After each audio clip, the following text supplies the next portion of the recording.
Bismillahirrahmanirrahim.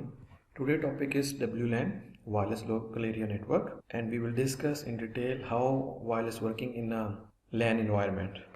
Let's start with this topic, BSS. Okay, we will discuss in detail what is BSS. You can see here both on the left side in a picture. This is a BSS without an AP, and this is an infrastructure BSS with an AP. Okay, what is these terms we will discuss. BSS, the building block of a wireless LAN. BSS with an AP. AP stand for access point, central base station, and called an infrastructure. Okay, this is a access point. Okay, with AP, BSS called is a infrastructure. This is an infrastructure. Okay, and this is the wireless area for this AP. And one more term called SSID. It is a network name used for within a BSS area. Usually you connect within this name in a wireless through your PC mobile. Normally जब भी आप कहीं connect करते हो wireless के साथ तो आपको एक SSID नज़र आ रही होती है, यानी कि वायरलेस नेम नज़र आ रहा होता है. वो बेसिकली उसको हम लोग SSID कहते हैं, जो कि एक्सेस पॉइंट के अंदर ही कन्फिगर की जाती है. लाइक दिस एरिया, ये AP है जो ये एरिया कवर कर रहा है, इसका एक नेटवर्क नेम होगा. जो भी नाम देते हो ABC, ठीक है, वो ये सब लोगों को नज़र आ रहा होगा. ठीक है, वो उसी से कनेक्ट करेंगे. तो जब वो उससे कनेक्ट करेंगे तो बेसिकली वो इस AP से कनेक्ट करेंगे. This is called infrastructure. ठीक है, सेकेंड थिंग जी है BSS without AP. This is called BSS without AP. It's a basically ad hoc network. Ad hoc कहते हैं 1-to-1, मीन इसके अंदर कोई सेंट्रल इंफ्रास्ट्रक्चर नहीं होता. आप इन्होंने जब भी बात करनी है इन स्टेशंस ने, इन PCs ने, तो 1-to-1 बात करेंगे. ये इससे बात करेगा या ये इससे बात करेगा या इससे बात करेगा. ठीक है, और जब ये इससे बात कर रहा है तो फिर ये इससे बात नहीं कर सकता. ठीक है, और इनके अंदर एक चीज़ और है, जब ये बात कर रहे हैं तो ये अदर BSS से भी बात नहीं कर सकते, यानी अदर एरिया से भी बात नहीं कर सकते. ठीक है, ये स्टैंड अलोन नेटवर्क होता है और इसको बेसिकली एडहॉक आर्किटेक्चर कहते हैं. ठीक है, okay. Next is extended service set. जब भी आप प्लान करते हैं, मैं सिंपल एग्जांपल देता हूँ कि अगर आपके घर के अंदर नेटवर्क रन हो रहा है तो आप उसको बेसिकली सिंगल BSS कहेंगे, यानी कि घर के अंदर आपका एक्सेस पॉइंट लगा हुआ है जो कि इंटरनेट या DSL से कनेक्टेड है. और जो एक्सेस पॉइंट है वो बेसिकली जो इसकी रेंज जो होती है ऑलमोस्ट 30 मीटर टू 50 मीटर होती है. 30 to 50 मीटर रेंज के अंदर ही लोग इससे कनेक्ट कर सकते हैं. ठीक है, जब वो कनेक्ट करते हैं तो उस एक एरिया को हम लोग जो बोलते हैं, यानी एक AP का जो एरिया होता है उसको हम BSS कहते हैं. आगे नेक्स्ट टर्म जो है extended service set. Extended service set कहाँ यूज़ होती है? अगर आप ऑर्गेनाइजेशन में है और उसके अंदर 3-4 बिल्डिंग्स हैं, यूनिवर्सिटी के अंदर है, उसके अंदर डिफरेंट बिल्डिंग्स हैं, जितनी बिल्डिंग्स हैं आप पूरा प्लान करते हो कि पूरी यूनिवर्सिटी को हमने वायरलेस पे लेके आना है, देन फिर आप एक्सटेंडेड सर्विस सेट प्लान करते हो. एक्सटेंडेड सर्विस सेट कैसे होता है कि लाइक दिस एरिया को, एक बिल्डिंग को ये कवर कर रहा है, दूसरी बिल्डिंग को ये कवर कर रहा है, तीसरी बिल्डिंग को ये एरिया कवर कर रहा है, और ये तीनों डिफरेंट APs हैं. ठीक है ना, और हर AP बेसिकली कनेक्टेड होता है बैक साइड पे बैकबोन के साथ. मीन यहाँ पे स्विच होगा कोई जिसके साथ ये कनेक्टेड होगा, और स्विच के बाद वो सर्वर और गेटवे मीन यहाँ पे राउटर लगा होगा, और राउटर से वो कनेक्टेड होगा जिससे ट्रैफिक आप सारी की सारी इंटरनेट से कनेक्टेड होगी. तो ये एक एक्सटेंडेड सर्विस सेट होता है जिसके अंदर पूरा इंफ्रास्ट्रक्चर आप डेवलप कर सकते हैं वायरलेस के लिए. ठीक है, ओके. अब डिस्कस कर लेंगे वायरलेस 802.11 इसका स्टैंडर्ड है वायरलेस LAN का.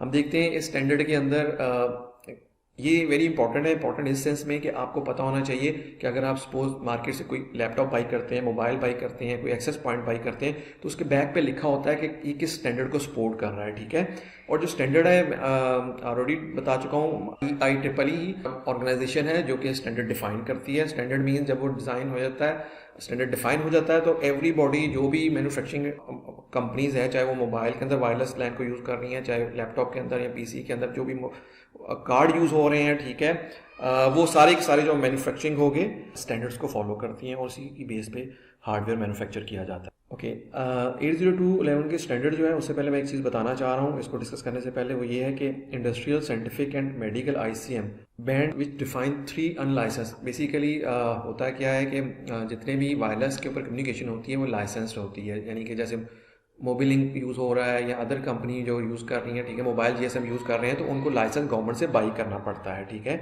लेकिन कुछ ऐसे बैंड हैं जो अनलाइसेंस्ड हैं. ठीक है ना, वो कौन से हैं? उनकी 3 रेंज दी गई है. 902 से लेके 928 मेगाहर्ट्ज. बेसिकली ये पहले यूज़ होता था और अभी भी यूज़ हो रहा है. जो कॉर्डलेस फ़ोन यूज़ करते थे उसके अंदर ये फ्रिक्वेंसी यूज़ होती थी. सेकेंडली जो मेनली यूज़ हो रही है वायरलेस लैन के अंदर, ठीक है, वो यूज़ हो रही है 2.4 एंड 5.8 गीगाहर्ट्ज़ की। दीज टू रेंजेस जो है ये अनलाइसेंस्ड है, ये फ्री है। जो डिवाइसेस डेवलप होती हैं वो इसी लाइसेंस के ऊपर काम करती हैं, ठीक है, जो वायरलेस लैन के ऊपर वर्किंग करते हैं, ठीक है। अब हम डिस्कस कर लेते हैं। आप नीचे you can see there is a complete range of frequency, और येलो वाला एरिया जो है बेसिकली इस 902 और मेगाहर्ट्ज़ 928 मेगाहर्ट्ज़ तक ये भी फ्री लाइसेंस है इसका, ठीक है। और ये 2.4 गीगाहर्ट्ज़ से 2.48 ये भी फ्री लाइसेंस है एरिया, और ये 5.725 से लेके 5.850 तक ये भी फ्री लाइसेंस एरिया, बेसिकली 5.8 हम इसको कॉल करते हैं। Now discuss with standards. अच्छा, स्टैंडर्ड्स कौन से हैं? 802.11 है, ठीक है। 802.11 2.4 गीगाहर्ट्ज़ के ऊपर चलता है, इस बैंड के ऊपर चलता है, ठीक है। इसके 2 मेगाबिट्स थी, ये बिल्कुल स्टार्ट की बात कर रहे हैं, ठीक है ना। उसके बाद 802.11a आया जो 5 गीगाहर्ट्ज़ पर था, 54 मेगाबिट्स थी। फिर 802.11b आ गया। अच्छा, ये 2.4 गीगाहर्ट्ज़ के ऊपर चलता था, इसकी 11 मेगाबिट्स की कैपेसिटी है, स्पीड है जिसके ऊपर कनेक्टिविटी होती है। एंड देन 802G आ गया जी, 2.4 गीगाहर्ट्ज़ के अंदर है, 54 मेगाबिट्स की इसकी कैपेसिटी है। अच्छा, इसके अंदर कंपेटेबिलिटी भी है, बैकवर्ड कंपेटेबिलिटी भी है, जिससे ये मतलब भी इसके साथ कनेक्ट हो सकता है। इसी तरह फिर जो अभी चल रहा है स्टैंडर्ड, अभी नॉर्मल आपके अगर पास फ़ोन होगा तो उसके अंदर 802.11n रन हो रहा है, ठीक है। इस स्टैंडर्ड को फॉलो कर रहा है। इसके ऊपर जो फ्रिक्वेंसी यूज़ करता है 2.4 की भी यूज़ करता है, 5.5 गीगाहर्ट्ज़ की भी यूज़ करता है। 5 गीगाहर्ट्ज़ मीन 5.8 गीगाहर्ट्ज़ की, दिस वन और दिस वन बोथ यूज़ करता है, ठीक है। और इसकी मैक्सिमम जो होती है स्पीड 600 मेगाबिट्स है, नॉर्मली 300 तक होता है या 100 MB तक कनेक्टिविटीज़ की यूज़ होती है, ठीक है, प्रैक्टिकली। तो इसके अंदर भी बेसिकली कंपेटेबिलिटी है बैकवर्ड, यानी कि ABG भी इसके साथ कनेक्ट हो सकते हैं। इसी तरह फिर 802.11c जो लेटेस्ट यूज़ हो रहा है वो जो आ रहा है डिवाइसेस में AC है, वो 5 गीगाहर्ट्ज़ सिर्फ इसी के ऊपर रन होता है, और 1300 मेगाबिट्स के ऊपर इसका मैक्सिमम है, ठीक है। और ये कम इसको स्टैंडर्ड कहते हैं कि 1 GB तक ये कनेक्ट हो सकता है, ठीक है। और इस तरह फिर जो अभी लेटेस्ट आया 2019 के एंड में हुआ है 802.11ad है, ये रन होता है 2.4 के ऊपर भी, 5 पे और 60 गीगाहर्ट्ज़ के ऊपर भी, एक सेपरेट फ्रीक्वेंसी उसके ऊपर भी रन होता है। इसकी कैपेसिटी नॉर्मली कंसिडर करते हैं 6.9, लेकिन यहाँ पे मेंशन 7 गीगाबिट्स मैंने की है, ठीक है ना। तो 7 गीगाबिट्स तक इसकी कैपेसिटी है, कनेक्टिविटी कैपेसिटी है। इसको हम दीज आर दी स्टैंडर्ड्स, आपको ये स्टैंडर्ड्स पता होने चाहिए। कभी भी मार्केट में मोबाइल लेते हो उसके बैक पे भी लिखा होता है, ठीक है। कंप्यूटर लेते हैं उसके अंदर भी लिखा होता है कि इसके अंदर जो वायरलेस है वो किस स्टैंडर्ड को फॉलो कर रहा है। एक चीज़ यहाँ मैं बताना चाह रहा हूँ कि अगर आपके पास 802.11ac का एक्सेस पॉइंट है और आपके घर में लगा हुआ है इस स्टैंडर्ड का, और आपके पास जो PC में लगा हुआ है वो G का है, तो कनेक्टिविटी आप 1300 मेगाबिट्स पे नहीं होगी, आपकी बेसिकली 54 मेगाबिट्स के ऊपर होगी। क्योंकि अगर आपको ये अचीव करनी है 1300, तो दोनों साइड पे, यानी कि PC में, मोबाइल में और एक्सेस पॉइंट दोनों साइड, अगर दोनों ये डिवाइसेस सेम स्टैंडर्ड की होंगी तब आप ये अचीव कर सकते हो, ठीक है। इसके अंदर एक और चीज़ डिफाइन करनी है कि जो N आया, AC आया, AD आया, इसके अंदर थोड़ी सी टेक्नोलॉजी चेंज हुई, इसको कॉल कहते हैं मेमो टेक्नोलॉजी। उसको हम देख लेते हैं कि मेमो टेक्नोलॉजी क्या है फर्दर, ठीक है।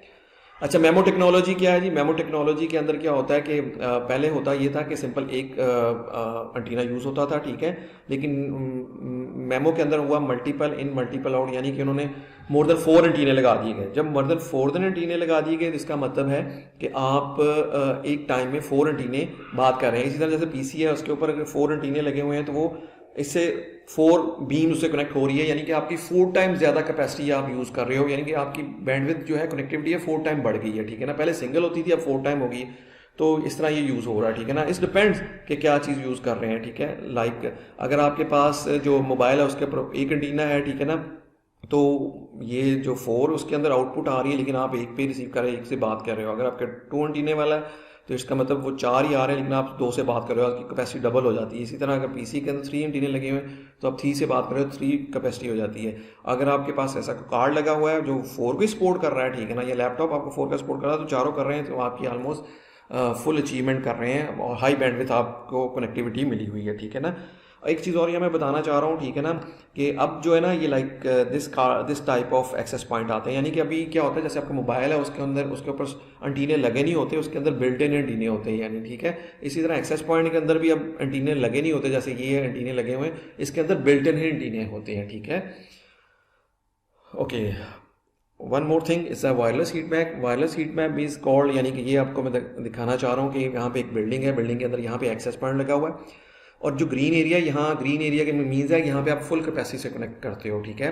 अगर सपोज 54 MB की कैपेसिटी है तो यहाँ पर आपको 54 मिल रहा होगा, लेकिन जैसे जैसे आप दूर होते जाएंगे तो उसकी ना कैपेसिटी कम होती होगी। लाइक इस रेड एरिया में आ जाओगे, हो सकता है आप 20 MB पे कनेक्टिविटी हो आपकी, ठीक है। I am talking about connectivity, ठीक है। कनेक्टिविटी आपके और पीसी और इसके एक्सेस दरम्यान जो कनेक्टिविटी बनेगी वो 20 MB की बन सकती है, ठीक है। एक और चीज़ होती है कि अगर ज़्यादा लोड हो, सपोज 10 बंदे आ गए तो इसकी रेंज कम हो जाती है। याद रखिएगा, इसकी रेंज कम हो जाती है, ठीक है। इससे रेंज पे फर्क पड़ता है, जितने ज़्यादा लोग आते हैं उतना उसकी रेंज पे भी कम फर्क पड़ता है, ठीक है। ओके, नेक्स्ट ये है जी, मैं आपको फिजिकली बताना चाह रहा हूँ डिस्क्रिप्शन क्या होती है वायरलेस एक्सेस पॉइंट की। ये एक वायरलेस एक्सेस पॉइंट है, नॉर्मली घरों के अंदर आप देख सकते हो लगा होगा, ठीक है। ये इसकी बैक साइड है। बैक साइड पे ये जो है, ये तो 3 फिजिकल एंटीना लगे हुए हैं इसके, ठीक है। और डिपेंड है, किसी के 2 लगे होते हैं, किसी का 1 लगा होता है, ठीक है, किसी के 4 लगे होते हैं, ठीक है। तो ये जो है इसका ऑन ऑफ का बटन होता है, ठीक है। यहाँ पे पावर लगती है, ये आपका बेसिकली ईथरनेट के तौर पे यूज़ होता है, ठीक है। और यहाँ पे जो ईथरनेट हो रही है इंटरनेट के लिए यूज़ हो रही है, यानी कि जो आपके घर में केबल बॉटम लगा हुआ है वहाँ से केबल निकल के इसके अंदर लगती है, ठीक है। तो फिर ये वायरलेस के थ्रू आप उसके बाद क्या आप इसको कन्फिगर कर सकते हैं। जो कन्फिगरेशन है वो बेसिक कन्फिगरेशन में अभी नेक्स्ट वीडियो में करता हूँ आपको, ठीक है। प्रैक्टिकली करके देखेंगे कि हम इसको कन्फिगर कैसे करते हैं। Thank you so much. If you like this video, kindly share this video और सब्सक्राइब दिस चैनल। अल्लाह हाफिज़।